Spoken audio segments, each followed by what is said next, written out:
unforgiving. You got a hose. No. Y'all ever been to the Mojave Desert? You ever, like, driven past it? I've said this once, and I'll say it again, because it is just, like, the sensation of the atmosphere, like, the fucking air. Hi, unelectable airwaves, happy Halloween. The air is so thick and moist and hot, and, like, it's always windy. It's always windy, and it's just, like, constant windy flow of, like, the hottest, wettest, moistest air. Just, oh, God. It feels like a sauna, but, like, it's just not pleasant.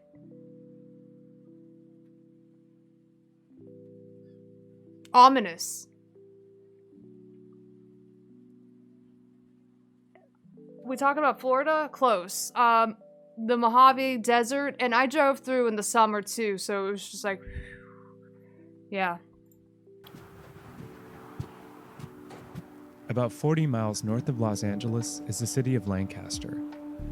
And just beyond that is where Jeff Vangari has lived for the last 9 years. It sucks. You know, it's definitely fun and games. Especially being all the way out here out of town. You know, it's hard to get anywhere to get food or drink. All right, let's go out that way. Vangari doesn't have a car or running water, which means whenever he can get a ride into town, he takes it. I go usually probably once or twice a week and fill up one or two of those 55-gallon drums. Because we use it for everything, you know, bathrooms, cleaning up, dishes, cooking, everything. I think the hardest part about living out here is trying to stay out of your own head.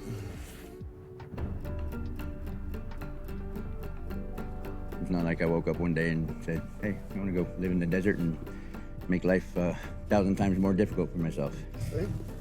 Circumstances led up to it, and I haven't quite figured out the circumstances that'll get me out of it yet, I guess.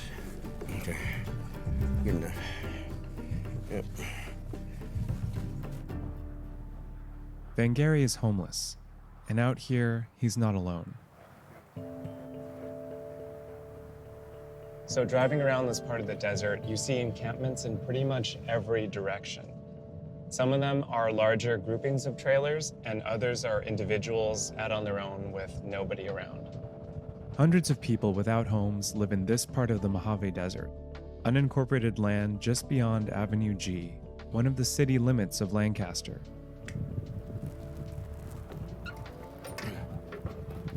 Were you ever within the city limits? Yeah. And why did you move out here?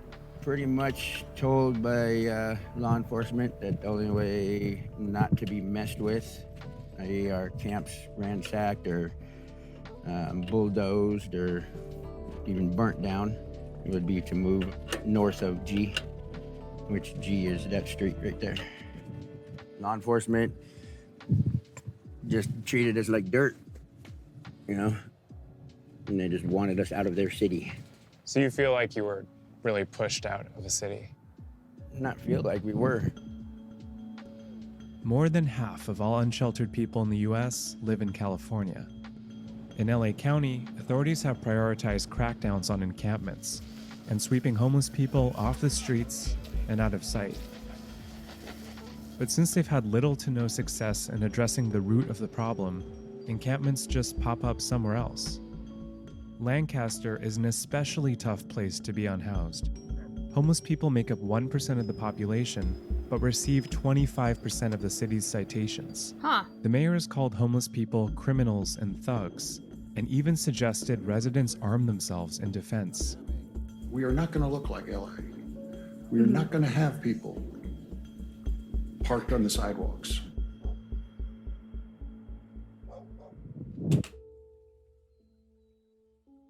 So whenever people, especially right-wing chuds, like to say, well, you know, homelessness seems to be the biggest issue in cities led by Democrats. Yeah, because Republicans take a more fascistic approach. They say, look, If you see an unhoused person on the street, just shoot him dead.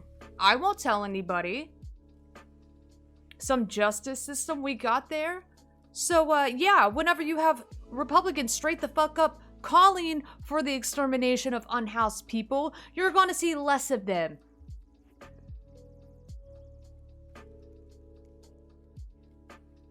Oh, God. Also, Chad, I've been playing around. Eve Garrow has spent years analyzing Southern California's homeless policies and police practices. People think of banishment as some kind of archaic practice, but you ask unhoused people, and it happens to them all the time. The difference is... It's what Ananya Roy calls it, racial banishment, because it is so prominent in Southern California, especially in LA, where the systemic inequalities that disproportionately hurt Black and brown and indigenous people puts them at a much higher risk of experiencing homelessness, and the numbers show that as well. We talked a little bit about that briefly. The rapid population of unhoused elderly folk in LA, it's just like through the roof. 20% increase from the year before. Black elderly people make up the largest demographic, and based on the population of Black people experiencing homelessness in LA, it's around it's like 24% of the entire population, but Black people make up around 8% of the total LA population in total of LA County. It's really interesting too. 10 to 1 is nuts. I saw Bolsonaro only outspent Lula 4 to 1. Yeah, so like Caruso's just getting like big endorsements, ads all over the place. Just, it's not looking good for Karen Bass. It's really not. Out here, they're being told to go deep into the Mojave Desert. And a lot of these people are very vulnerable, you know. I mean, I worry about them surviving out here. Most citations given to homeless people in Lancaster are for things like camping, loitering, or panhandling, infractions that the ACLU considers as criminalizing homelessness. Who is responsible for what's happening out here? The city of Lancaster is not friendly towards people who are unhoused. They don't treat this as a humanitarian crisis. They don't treat it as a housing crisis. They treat unhoused people as if they are criminals when their only crime is not having enough income to afford, say, a $2,000 a month, one-bedroom apartment. She needs to get that earned media bump.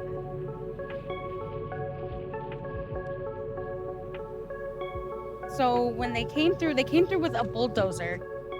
They started over there and at the end of the way down there, and they just started sweeping everything down towards the end. Sarah Odom lost her job and became homeless last year. 3 months ago, the city came to bulldoze the camp she was living in. No, I'm standing my ground. I'm not gonna move. I'm not gonna move. Do you guys have a phone? Can you record it?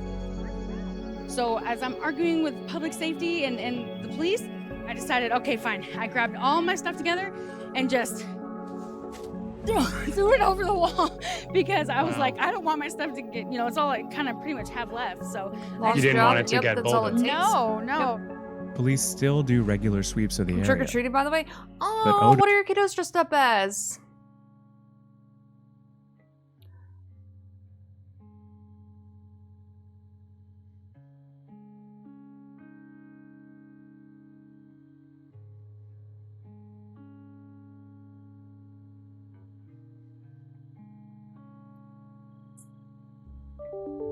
Do-do-do-do.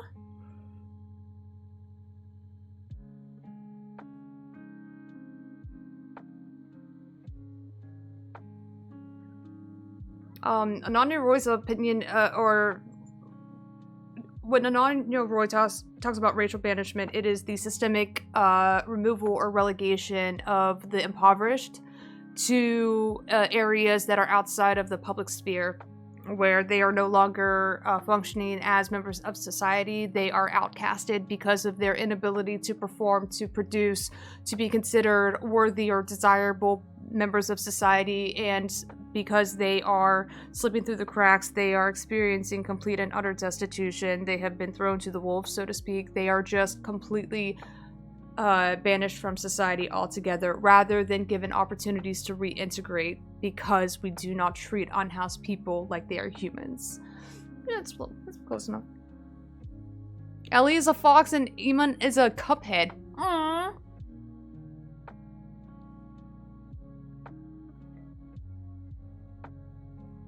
We had more trick-or-treaters this year than the past 4 years combined.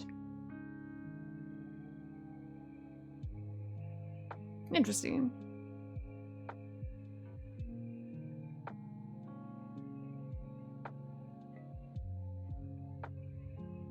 Refuses to leave.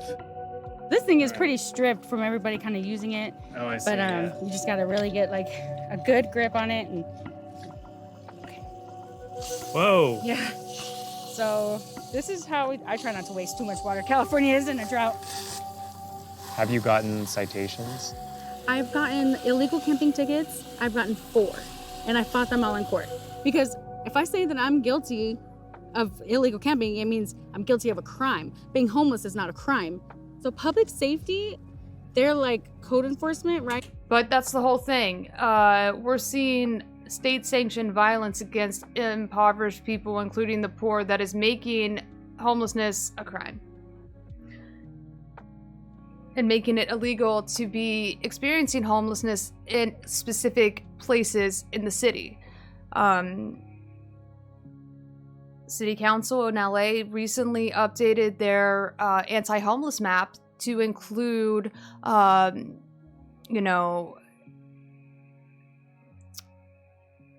areas within, 100 feet of schools?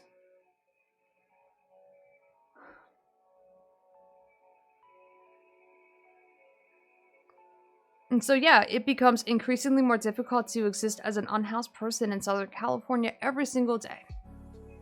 If you are not outright banned, like you are here in, Lancaster? There are limited places where you can exist in LA. 80% of California's water is used by farmers. It doesn't matter how much residents try to save when the farmers are pumping nonstop. True.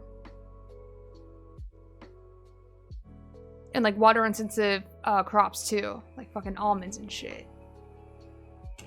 So when they were out with law enforcement during the sweep, they are the ones that told me to my face, oh yeah, just go out in the middle of, past Avenue G. We won't bother you there. We don't bother any of you guys out there. You can go be homeless out there if you want. And I'm like... And that means going to the desert. That means going out into the desert where there's nothing and nothing for miles. This is also what Ananya Roy has kind of like pontificated that is occurring here in Southern California, to be sure. That has already happened in other places around the world, where we're seeing these informal settlements. I think they pronounce it Lancaster, like you said. The one in PA is Lancaster. Yeah, that's because there's like a Lancaster, Ohio, a Lancaster, Pennsylvania. They're kind of all over the place.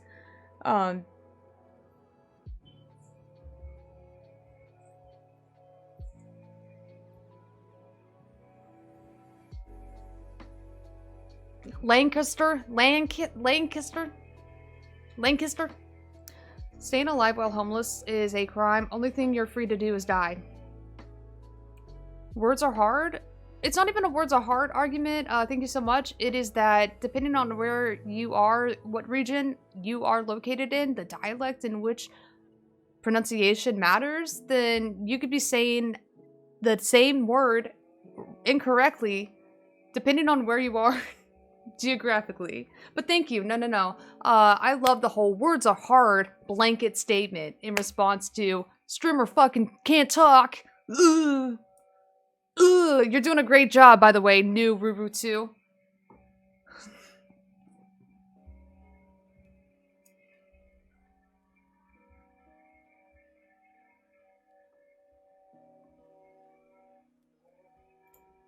For miles. I don't have a car. You know, I'm walking in flip-flops as it is, and I don't want to be segregated from society. I want to get back into working, and how am I supposed to do that in an area where there's nothing for miles? I feel like it's so easy to get lost out there. They just want us gone. They want to sweep us under the rug, and I'm sorry, but I refuse to be swept under a rug. Policing in Lancaster Like, only is locals handled know by how the to LA pronounce County Sheriff's Louisville? Department. When we reached out for this story, Locals pronounce it Louisville. local deputies declined to speak with us, but the LASD did let us film with their Homeless Outreach Services team, or HOST.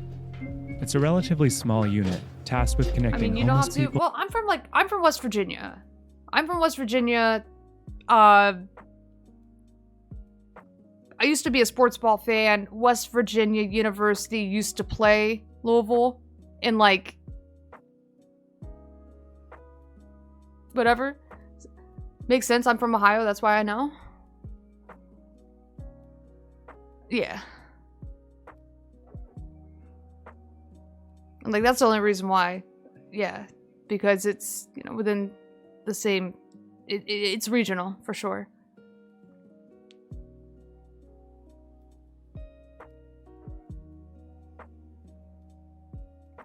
They demand that you work, but won't make it easy for you unless you work enough. You already make enough.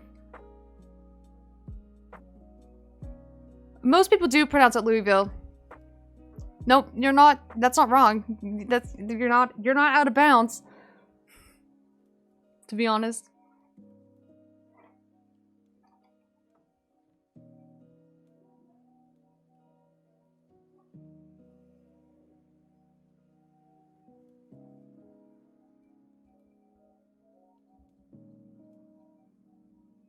Oh yeah, Matt, I remember you mentioning that you thought it was a better place to grow up than Atlanta. It had a lot of skate parks or something, if I recall correctly. To services. Their deputies claim to have never made an arrest or used force. So today we're going to do a ride-along with the homeless outreach team of the LA Sheriff's Department as they go into the desert and talk to the people living out there. What? Leave them alone. Or, like, help them. Like, I would be scared to death. We're a humanitarian effort. We're not traditional law enforcement, and we realize traditional law enforcement doesn't work when dealing with the homeless population. Lieutenant William Kitchen leads host operations in this part of the county. How long you been out here in the desert? 5 years? Well, I think you're a beautiful young woman, and I kind of worry about you out here. How long you been out here, Bruce? 8 years. 8 years. Are you working with any homeless service provider out here? No? Are you struggling with anything right now? No. Drugs, alcohol, or anything? Right now, I'm clean. Good for you. I'm clean. Just working, just trying to stay. It's just hard. If you need anything, just reach out. Cool? It's definitely nice to meet you. Nice to meet you, brother. Do you trust the LA Sheriff's Department to help you out of your situation?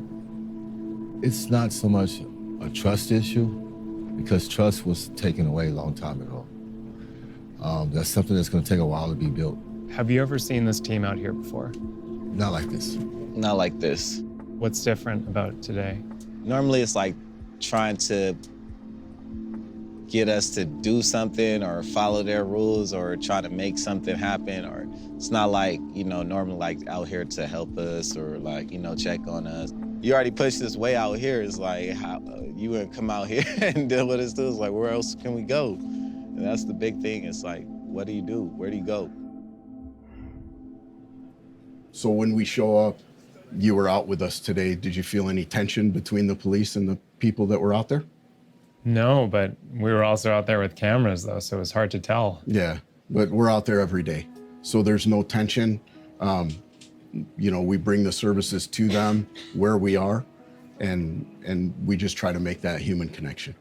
Are you in touch at all with the deputies here in Lancaster who some people say are encouraging them to move out into the desert? We are in touch with them. The local deputies who work this geographic area all the time keep in touch, and they'll call them and ask them to go to certain areas and see what the needs are.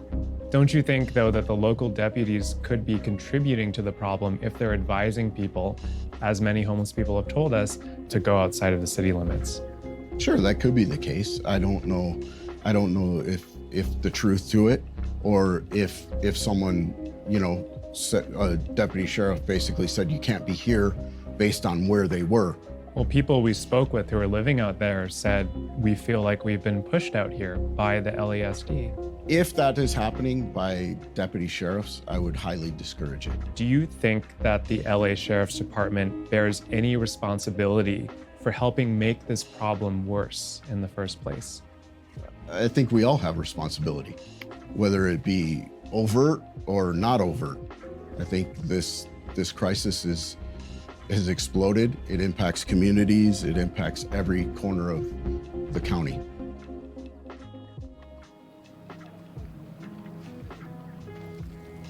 Bruce Whittinghill lives in the Discouraging, how desert about and stop was it? approached. So, like,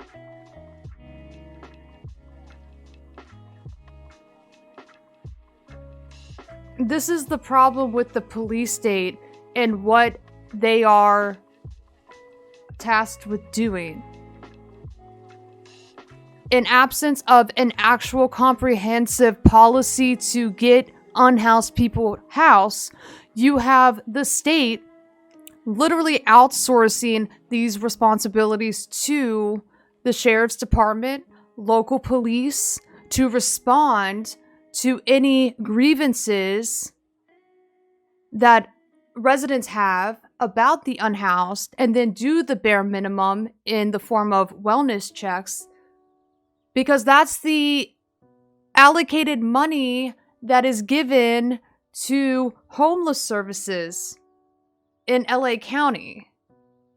And then in the city of LA, you have some additional monies that are allocated toward shelter programs, outreach services, specialists, that only go so far.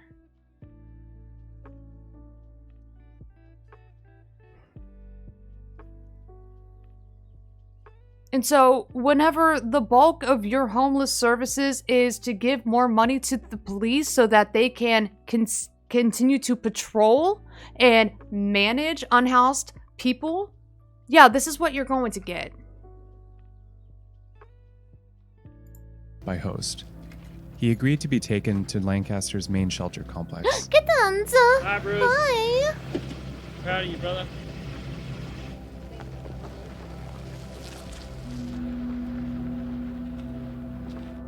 The Kensington campus is a 14-acre housing facility with 300 rooms for permanent and transitional housing. Whittinghill was offered a spot in the temporary shelter. It's just, How does it's it feel jail. to be here now? What is the difference between this and fucking jail?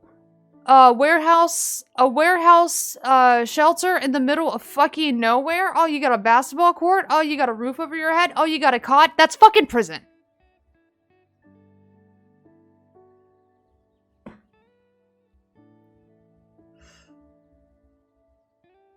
Imagine how much cheaper it is to just tell people even just one time. Just out of the question. Out of the question.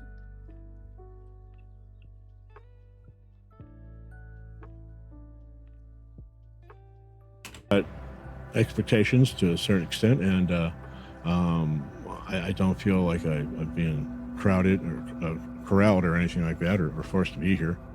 I'm actually happy with the fact that I've got the opportunity to be here. This gives me a little breathing time. So what the city is offering people is long-term shelter living. Part of the model of Kensington campus is permanent supportive housing. It's filled up, and for folks like this, I don't think that's accessible either. What is the solution? real It's housing. carceral housing. This These policy prison. decisions to disinvest. This is prison. There's no difference. It's like, oh, we're not holding you against your will, of course, but like, what options do you have? Leave of your own volition if you will, if you wish. Go on now. Go and live in the fucking desert, or live here. Your choice. In affordable housing, go back a few decades, and have been the result of neglect by all levels of. You're correct. There was a lot of success, actually, and the program was sunset. Why? Oh, who really knows?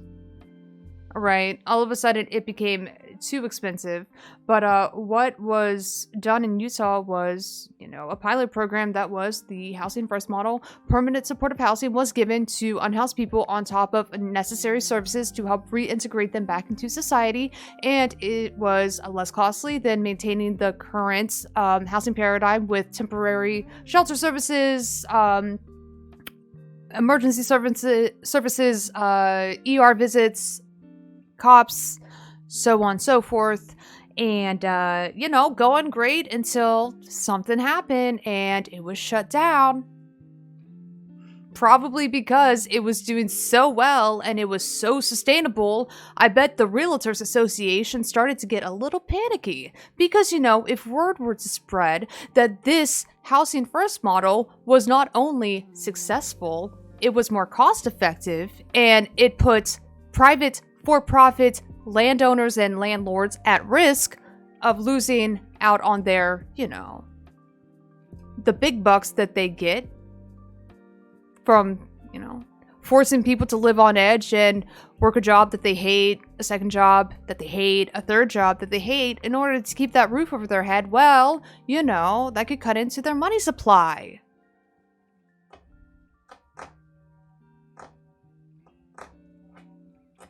It's pretty shocking that Utah, of all states, did that, given how much the Mormon Church likes to control what aid is given to whom.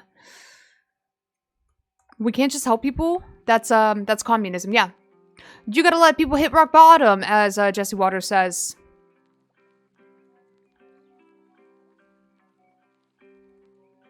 Otherwise, how will they ever learn? How will they ever learn if you do not completely strip them of their humanity, their ability to live a dignified life? If you don't help them receive the necessary aid, the care that they need, as they have continued to fall further and further away from what is considered to be a normal person, a productive member of society, if you neglect them to the point where they no longer can even function as human beings, and then they might, you know, turn to some sort of relief that then, you know, pegs them as a druggie or a junkie for the rest of their lives, then, like, are you even giving them room to grow? They are so sadistic that I think they take pleasure out of these unhoused people's pain. They know that they would never, ever, ever, ever see the same fate as them.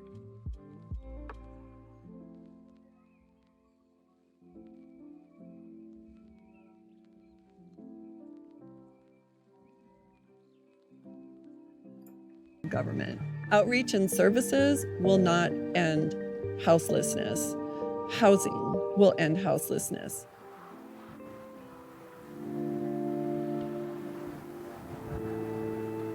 The fact that you have people saying with a straight face that homelessness is everything but a housing issue just goes to show how morally bankrupt people are.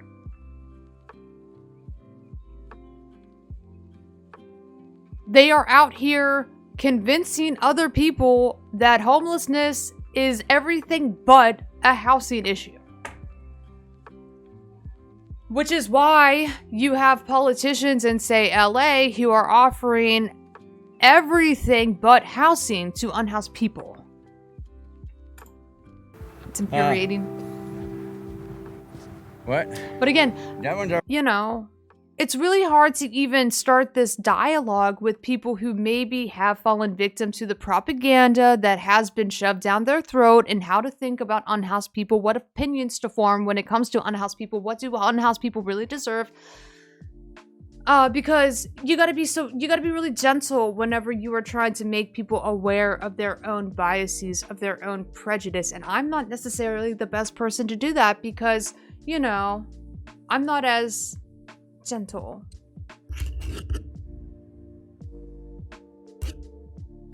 Because I think about this. How, you know, the liberals' like number one grievance with like leftists or like Bernie bros is like, you're mean to me. Why couldn't you just talk to me in a nice voice? Because that's what they're so used to. Because that's what politics is. It is just what the facade looks like. What's at the surface level? How do you present yourself? How do you conduct yourself? How does your appearance read to the outside world? And you know, how are you expressing your opposing thought without, you know, completely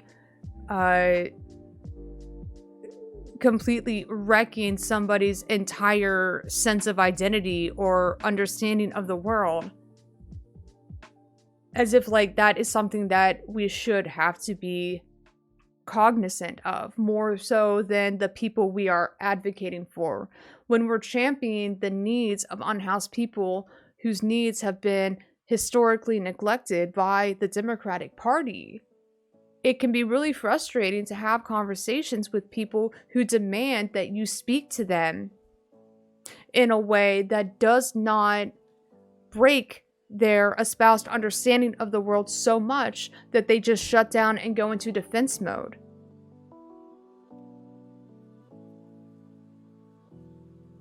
It's like, if you want me to not hate unhoused people and advocate for their untimely death, then you're going to have to address me in a way that doesn't make me feel so attacked. And you know why I know this? Do you want to know why I know that this is the way that liberals feel? And this is their approach whenever they first have those beginning discussions, when a leftist or a progressive, someone to the left of them, completely comes in and shakes them at their fucking core and makes them aware of just how out of touch they are, how ignorant they are, how uneducated they are, because it was me. I know because I felt the same way.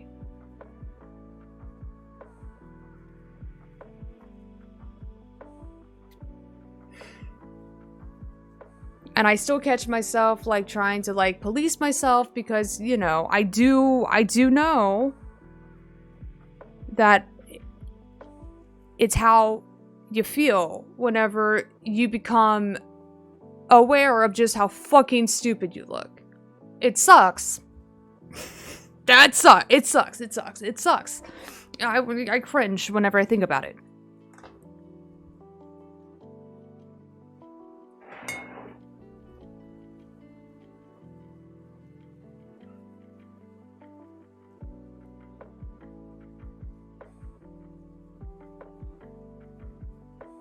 Which is why we're going to do this dialogue tree at some point before Thanksgiving, you know? Before Thanksgiving. We gotta do it. I'm putting it off. Gotta do it. So glad I got this housing program regardless. If I don't stay in the county, I even pick up trash around the neighborhood, burn incense, because it's a weird factory smell. Yada yada. Thanks Catholic charities.